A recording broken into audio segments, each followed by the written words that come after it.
Ted Kaczynski foi o Unabomber, um ex-professor de matemática de Harvard, que aterrorizou os Estados Unidos por 17 anos, enviando bombas pelo correio, dando um fim a 3 pessoas e ferindo outras 23, tudo dentro de uma cabana isolada em Montana. A caçada ao Unabomber foi a investigação mais cara da história do FBI até aquele momento. Milhões de dólares gastos, centenas de agentes envolvidos, tecnologia de ponta.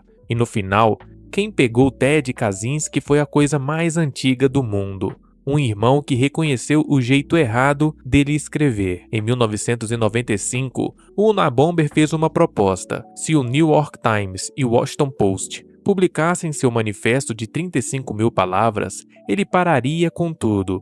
Os jornais publicaram. David Kaczynski, irmão de Unabomber, estava lendo quando percebeu tudo. Aquele estilo, aquela obsessão com tecnologia e sociedade industrial, aquelas frases eram idênticas às cartas que seu irmão Ted enviava para ele há anos. David entrou em crise, levou meses sofrendo, investigando por conta própria, até que tomou a decisão mais difícil da vida: denunciar o próprio irmão. Em 3 de abril de 1996, agentes cercaram a cabana onde Ted vivia sem eletricidade nem água encanada. Dentro, encontraram um arsenal, 40 mil páginas de diários detalhados. Ted, o gênio de QI de 167, foi traído pelas próprias palavras. Shipman foi o médico mais sinistro da história, responsável por encerrar a vida de pelo menos 250 pacientes idosos na Inglaterra durante 23 anos, injetando doses de morfina enquanto fingia cuidar deles. Não, você não entendeu errado.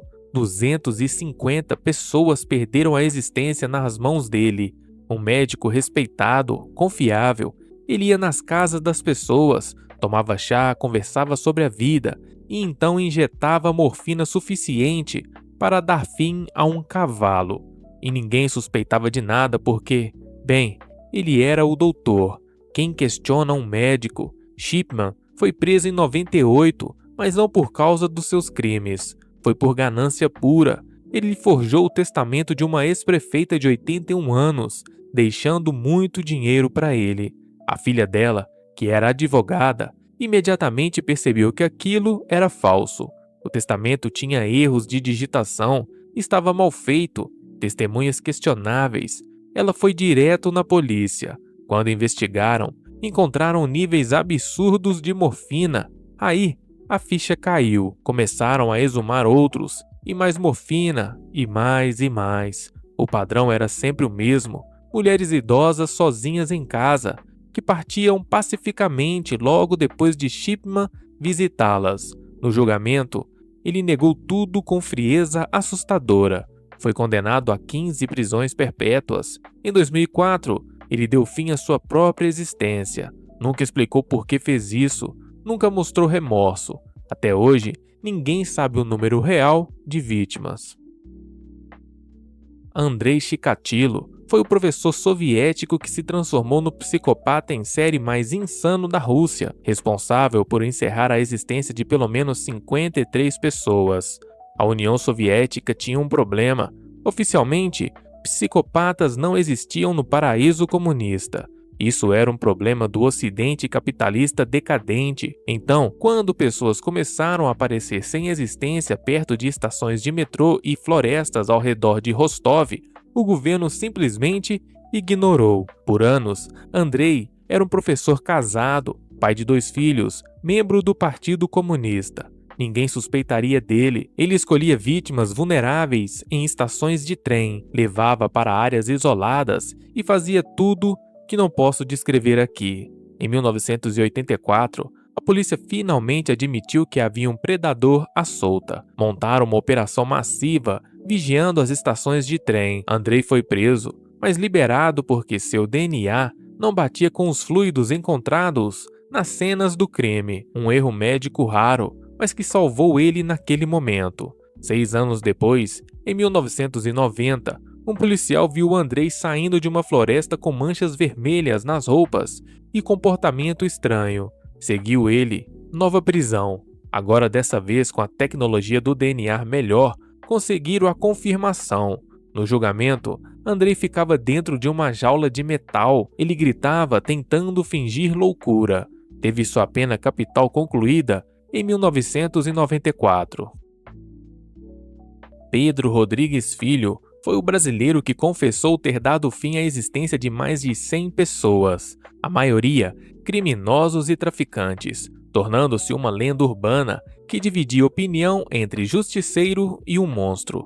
Pedrinho Matador é diferente de todos os outros dessa lista. Ele não tirava a existência de pessoas aleatoriamente, ele dava fim a bandidos, e isso fez dele quase um herói popular no Brasil, o que é absolutamente perturbador quando você para pensar.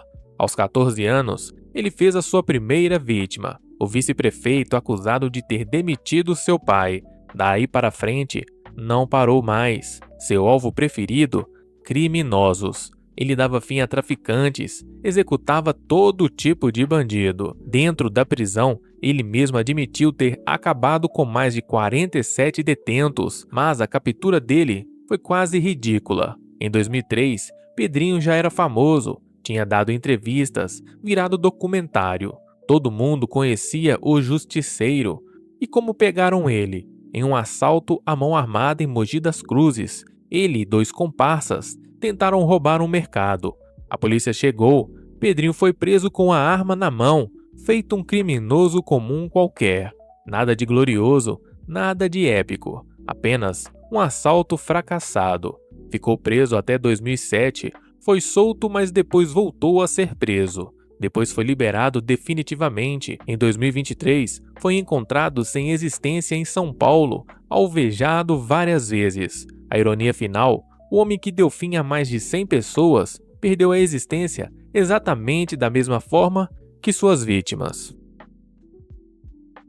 Pedro Alonso Lopes foi o colombiano que confessou ter tirado a existência de 350 pessoas em 3 países diferentes da América do Sul, tornando-se possivelmente o psicopata em série mais prolífico do mundo moderno. 350 pessoas. Esse número é tão absurdo que parece inventado, mas infelizmente não é. Lopes vagava pela Colômbia, Peru e Equador durante os anos 70, atacando pessoas pobres e indígenas que ninguém procurava.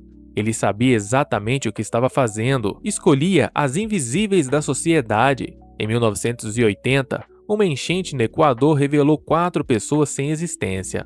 A polícia começou a investigar, mas quem realmente pegou Lopes não foram os detetives brilhantes, nem tecnologias forenses. Foi uma tribo indígena, Ayuacho, no Peru. Eles o pegaram em flagrante tentando sequestrar uma pessoa da tribo e fizeram o que qualquer comunidade faria. Quase deram um fim a ele, literalmente. Cavaram um buraco e estavam prestes a executar justiça, quando um missionário americano interveio e convenceu a tribo a entregá-lo à polícia. Grande erro. Lopes confessou tudo, com detalhes horríveis. Foi condenado a apenas 16 anos, o máximo permitido pela lei equatoriana na época. Cumpriu a pena, foi deportado para a Colômbia, passou por hospitais psiquiátricos e em 98 foi solto. Hoje, ninguém sabe onde ele está. Pedro Alonso Lopes está livre em algum lugar da América do Sul. Francisco de Assis Pereira foi o motoboy de São Paulo que usava falsa promessa de trabalho para atrair mulheres jovens ao Parque do Estado, onde tirou a existência de pelo menos 11 pessoas. Sabe o que mais é assustador no maníaco do parque? A simplicidade do seu golpe.